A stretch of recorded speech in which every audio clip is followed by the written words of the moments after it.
You find a still pool just before dawn the next morning. You bend the water the way your grandmother taught you. Slow arcs, clean movement, nothing forced.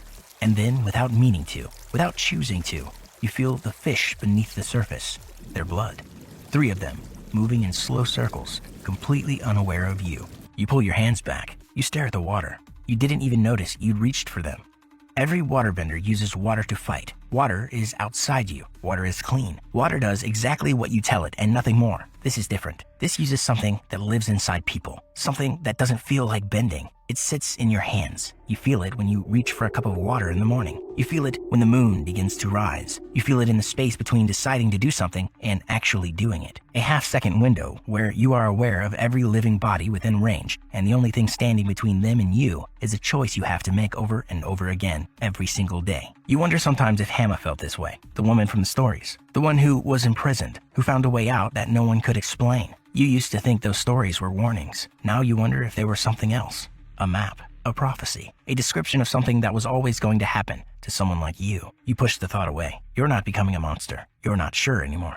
You're already at the camp when the full moon rises. Below you, a Fire Nation prisoner transport. Southern tribe captives, bound, loaded, moving toward a Fire Nation prison that none of them will leave the same way they entered. Raids, captures, disappearances. Names that stopped coming up in conversation because no one wanted to say out loud what had happened to them. And somewhere in that line, your sister. She was in the wrong place, wrong time, wrong tribe, maybe, if you ask the Fire Nation. She has no bending to protect her. She has nothing. She has you. You watch from the ridge and you run the numbers the way you always do. Exits, positions, how many soldiers, how much water can you pull from the frozen ground? You've been doing this your whole life. Tonight the numbers don't work. Not without help. Not without the thing that has been sitting in your hands since the night on the supply route. Quiet during the day, louder every full moon, and right now, with the moon directly overhead and your sister in that line, absolutely deafening. The pool is unbearable. You can feel every heartbeat in that courtyard, every soldier, every prisoner. Your sister, third from the left in the second line. Her pulse is fast. She's scared. She has no idea you're here. You've spent weeks telling yourself you would never use it again. You sat through full moons with your hands on the ground and your jaw locked, and you've won every single time. You told yourself that meant something,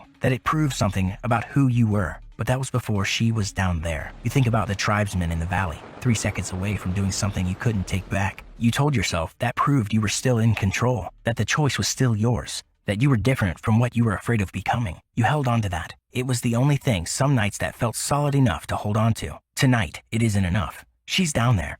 The moon is full. There is nobody else. You close your eyes for 1 second. You feel every heartbeat in that courtyard laid out in front of you like a map. You know exactly what you're about to do. You know exactly what it will cost. You do it anyway. You step out of the shadows. You don't speak. You don't warn anyone. You raise your hand. Every soldier in the courtyard stops moving at once. The silence is total. Absolute, like the world itself held its breath. And for 1 terrible second, it doesn't feel wrong.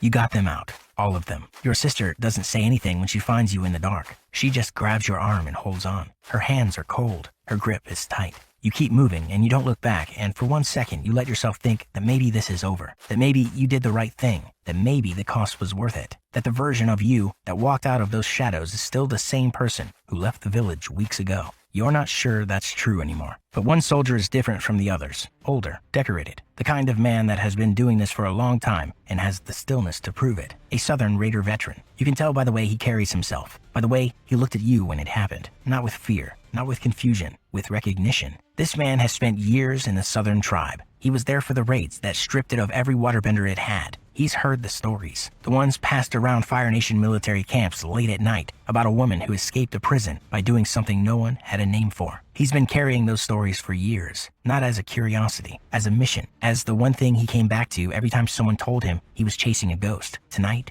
he finally has his proof. He didn't fight back. He let you walk, and as you disappear into the dark with your sister beside you, he calls out, quietly, almost to himself, like he's already writing the report in his head. The Fire Lord has been looking for someone like you.